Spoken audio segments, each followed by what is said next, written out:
ദൈവനാമത്തിന് മഹത്വം ഉണ്ടാകട്ടെ. നാഷണൽ അപ്പോസ്തോലിക് മീഡിയയുടെ വചനധ്യാനത്തിലേക്ക് ക്രിസ്തുയേശുവിൻ്റെ ധന്യനാമത്തിലേവർക്കും സ്നേഹവന്ദനം.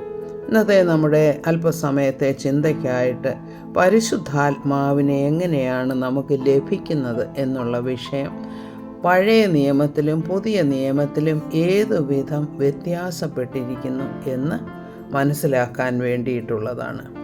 വിശുദ്ധ യോഹന്നാൻ്റെ സുവിശേഷം 3:34 പറയുന്നു, ദൈവം അയച്ചവൻ ദൈവത്തിൻ്റെ വചനം പ്രസ്താവിക്കുന്നു. അവൻ ആത്മാവിനെ അളവ് കൂടാതെയല്ലോ കൊടുക്കുന്നത് എന്ന്. അതായത് കർത്താവിൻ്റെ വചനം കേൾക്കുന്നവർക്ക് ഇത് യേശു കർത്താവിനെ കുറിച്ചാണ് പറയുന്നത്. അവൻ ദൈവം അയച്ചവനാണ്, അവൻ ദൈവത്തിൻ്റെ വചനം പ്രസ്താവിക്കുന്നു, അവൻ ആത്മാവിനെ അളവ് കൂടാതെ കൊടുക്കുന്നു. അതായത് യേശു കർത്താവിൻ്റെ വചനം കേട്ട് അന്ന് അവിടെ ഉണ്ടായിരുന്നവരുടെ കാര്യമാണ് പറയുന്നത്. അവർക്ക് ആഗ്രഹിക്കുന്നവർക്ക് അളവ് കൂടാതെ ആത്മാവിനെ നൽകുന്നു എന്ന്. വീണ്ടും വിശുദ്ധ യോഹന്നാൻ്റെ സുവിശേഷം 7-ാം അധ്യായം 37-38 വാക്യങ്ങൾ ഇങ്ങനെ വായിക്കുകയാണ്. ഉത്സവത്തിൻ്റെ മഹാദിനമായ ഒടുക്കത്തെ നാളിൽ യേശു നിന്നുകൊണ്ട്, ദാഹിക്കുന്നവനെല്ലാം എൻ്റെ അടുക്കൽ വന്നു കുടിക്കട്ടെ, എന്നിൽ വിശ്വസിക്കുന്നവൻ്റെ ഉള്ളിൽ നിന്ന് തിരുവെഴുത്ത് പറയുന്നത് പോലെ ജീവജലത്തിൻ്റെ നദികൾ ഒഴുകും എന്ന് വിളിച്ചു പറഞ്ഞു. അവനിത് തന്നിൽ വിശ്വസിക്കുന്നവർക്ക് ലഭിപ്പാനുള്ള ആത്മാവിനെക്കുറിച്ചാകുന്നു പറഞ്ഞത്. Praise the Lord.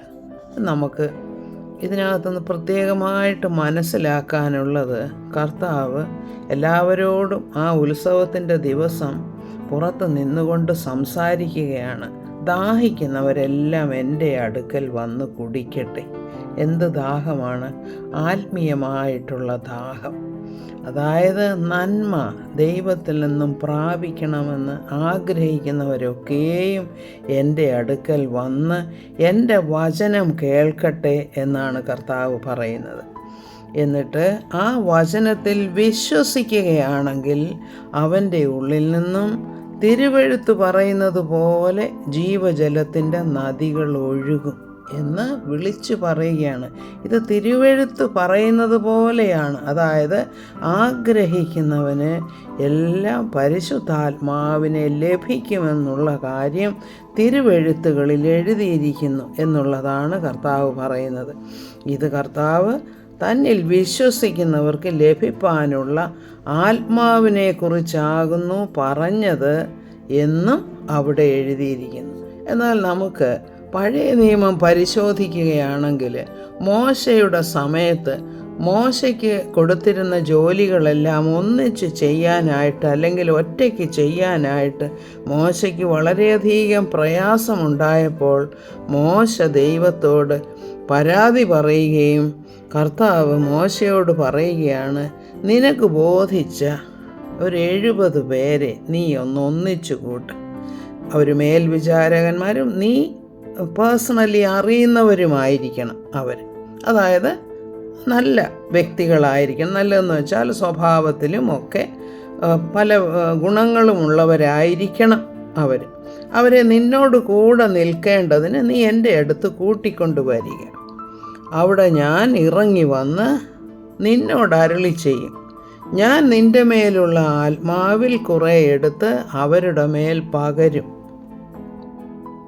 നീ ഏകനായി വഹിക്കാതിരിക്കേണ്ടതിന് അവർ നിന്നോടുകൂടെ ജനത്തിൻ്റെ ഭാരം വഹിക്കും. എന്നാൽ വീണ്ടും മോശ കുറേ സമയം കഴിഞ്ഞിട്ട് വീണ്ടും ഒരു പ്രാർത്ഥന അല്ലെങ്കിൽ തൻ്റെ ഒരാഗ്രഹം വയ്ക്കുകയാണ്. ഇങ്ങനെ, യഹോവയുടെ ജനമൊക്കെയും പ്രവാചകന്മാരാകുകയും യഹോവ തൻ്റെ ആത്മാവിനെ അവരുടെ മേൽ പകരുകയും ചെയ്തെങ്കിൽ കൊള്ളായിരുന്നു എന്ന് പറഞ്ഞു. ഇത് മോശയുടെ ഒരു വലിയ ആഗ്രഹമായിരുന്നു. തൻ്റെ ജനത്തിന് അതായത് തൻ്റെ ജനമെല്ലാം, അതായത് ദൈവത്താൽ നയിക്കപ്പെടുന്ന ഏത് വ്യക്തിക്കും പരിശുദ്ധാത്മാവിനെ ലഭിക്കണമെന്നുള്ളത് മോശയുടെ ഒരു വലിയ ആഗ്രഹമായിരുന്നു. ഈ ആഗ്രഹം തന്നെയാണ് പുതിയ നിയമത്തിൽ കർത്താവ് സാധിപ്പിച്ചു കൊടുക്കുന്നത്. അതായത് തൻ്റെ വചനം കേൾക്കുന്നവരെല്ലാം ആത്മാവിനാൽ നയിക്കപ്പെടും. കേട്ടാൽ മാത്രം പോരാ, വിശ്വസിക്കുകയും വേണം. വിശ്വസിക്കുന്നവരുടെ ഉള്ളിൽ നിന്നാണ് ജീവജലത്തിൻ്റെ നദികൾ ഒഴുകുന്നത്. ഇതെന്താണ് ജീവജലത്തിൻ്റെ നദികളെന്ന് വെച്ചാൽ പരിശുദ്ധാത്മാവിനെക്കുറിച്ച്, പരിശുദ്ധാത്മാവിൻ്റെ ശക്തീകരണത്തെക്കുറിച്ച്, പരിശുദ്ധാത്മാവ് കൊടുക്കാനിരിക്കുന്ന ഗിഫ്റ്റ്സ് ഓഫ് ദ സ്പിരിറ്റ് അല്ലെങ്കിൽ ആത്മവരങ്ങൾ, ഇതിനെക്കുറിച്ചൊക്കെയുമാണ് കർത്താവ് പറയുന്നത്. ഇങ്ങനെ കർത്താവ് പുതിയ നിയമസഭയിലായിരിക്കുന്ന നമ്മെ ഓരോരുത്തരെയും അനുഗ്രഹിച്ചിരിക്കുകയാണ്. നാം ആഗ്രഹിക്കുകയാണെങ്കിൽ പരിശുദ്ധാത്മാവിനെ കൂടുതലായിട്ട് നമുക്ക് ലഭിക്കും. കൂടുതലായിട്ട് ലഭിക്കുന്നത് കർത്താവിൻ്റെ പ്രവൃത്തികൾ മറ്റുള്ളവർക്ക് വേണ്ടി ഗുണമായിരിക്കാൻ തക്കവണ്ണം പ്രസ്താവിക്കേണ്ടതിന് വേണ്ടിയാണ്.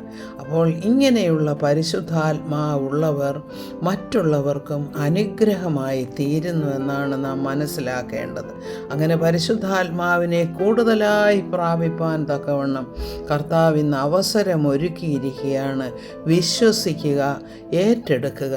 കർത്താവ് നമ്മെ ഏവരെയും അനുഗ്രഹിക്കട്ടെ എന്ന് പ്രാർത്ഥിക്കുന്നു, ശക്തീകരിക്കട്ടെ എന്ന് പ്രാർത്ഥിക്കുന്നു. സ്തോത്രം. ഹല്ലേലൂയ.